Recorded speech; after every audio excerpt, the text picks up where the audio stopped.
The clock is ticking mercilessly towards September 13th, 2026. You know, across the National Football League, the margin between building a Super Bowl dynasty and suffering a completely lost season is almost always decided right now, in the grueling, suffocating heat of August. Before the stadiums are full, before the primetime lights turn on, championships are won and lost in the margins. Right now, in the shadows, away from the cameras, a future Hall of Famer is waging a lonely, agonizing battle against his own body, flat out refusing to be rushed by a league that famously waits for no one. Meanwhile, in the blinding spotlight of Indianapolis, a franchise is frantically trying to plug holes. They are reeling from a last-second free agency rug pull, desperately trying to finalize a roster that can actually survive the absolute gauntlet that is the modern AFC. The decisions being made this very second will dictate who hoists the Lombardi Trophy in February. Okay, let's dive right into this explainer and look at two massive storylines unfolding as the Week 1 kickoff rapidly approaches. Here is how we're structuring our breakdown today. We'll start with Tyreek Hill's recovery timeline, look at his calculated weight for the right team, then pivot to the Colts adding Keenan Allen, examine their crucial defensive edge and linebacker battles, and finally, look at who is winning their high-stakes kicking duel. Let's get into it. Section 1. Tyreek Hill's recovery timeline. We are tracking this unprecedented journey from September 2025 up to this exact moment. Let's be real for a second. When you are a player whose entire legacy, identity, and generational wealth is built upon explosive, untouchable, terrifying speed, a catastrophic knee injury isn't just a physical setback. It is quite literally an existential threat to your career. On September 29, 2025, the collective NFL world basically held its breath as Tyreek Hill went down. And now, nearly a full year later, the echoes of that single moment are still reverberating through the league's front offices. Look at the gap on this timeline between September and July. For months, it was complete radio silence. And by the time summer arrived, that silence had morphed into a very palpable hesitation. General managers were terrified.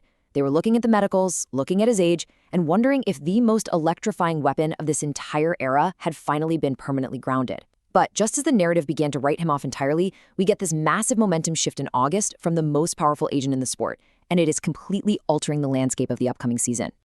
Speaking on the Pat McAfee show, Drew Rosenhaus laid out the exact facts, confirming that despite looking great running hills, Tyreek is absolutely not rushing his return for Week 1.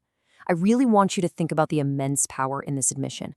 For an elite, hyper-competitive alpha athlete like Tyreek Hill to look at his representation and say, "I'm not ready yet," well, that tells you everything you need to know about the severity of this rehab process and the maturity of his approach right now. He is flat out refusing to step onto an NFL field as a compromised version of himself. He sent Rosenhaus video of his workouts, and yes, by all accounts, he looks great.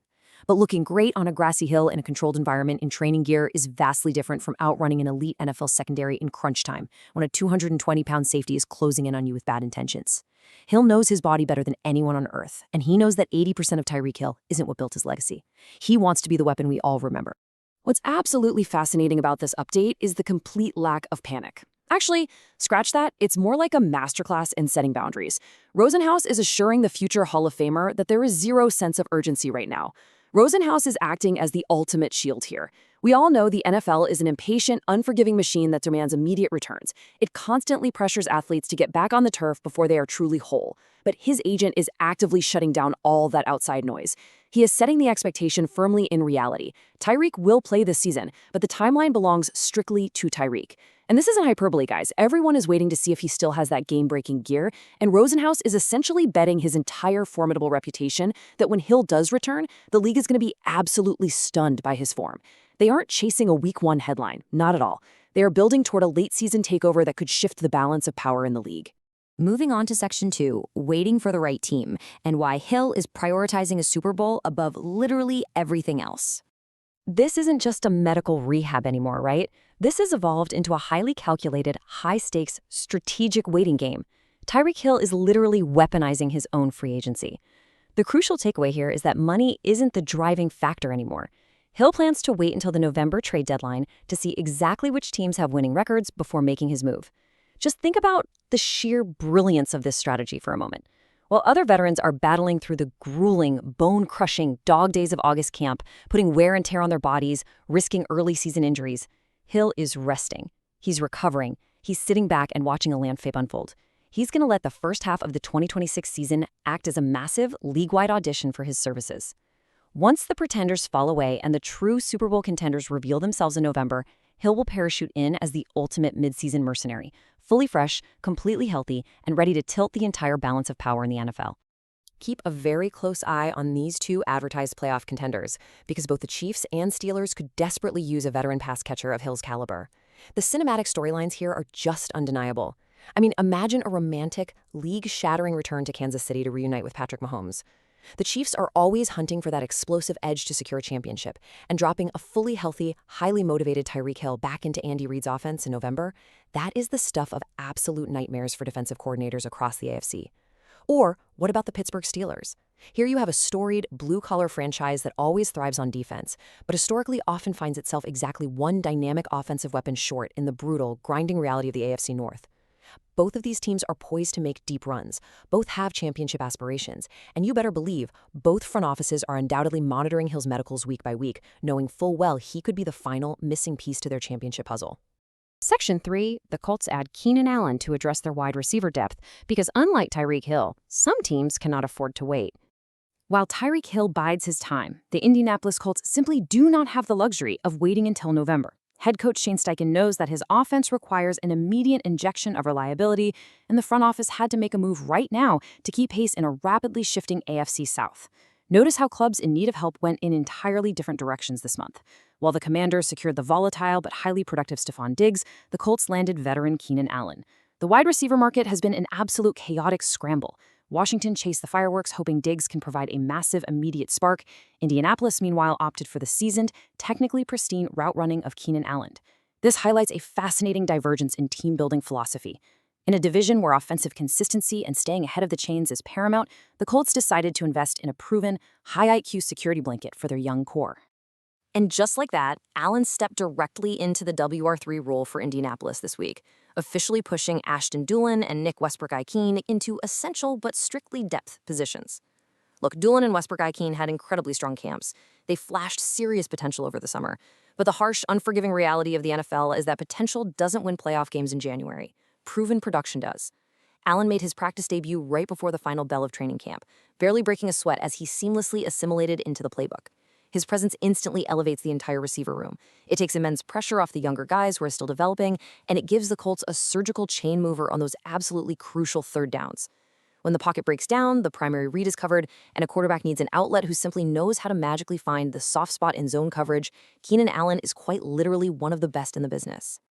Section 4, defensive edge and linebackers. Let's look at the critical Colts training camp battles unfolding on the other side of the ball. We all know the old saying, offenses might sell tickets, but in the trenches of the AFC, defense dictates your survival. Defensive coordinator Lou Anarumo's unit has been a cauldron of competition over the last month, and the consequences of these battles will ripple through the entire 2026 season. After a last-second rug pull sent Trey Hendrickson to the Ravens, the Colts were left with a massive opening opposite Laiatu Lalatu on the defensive line. You really have to understand the psychological blow of this front office miss.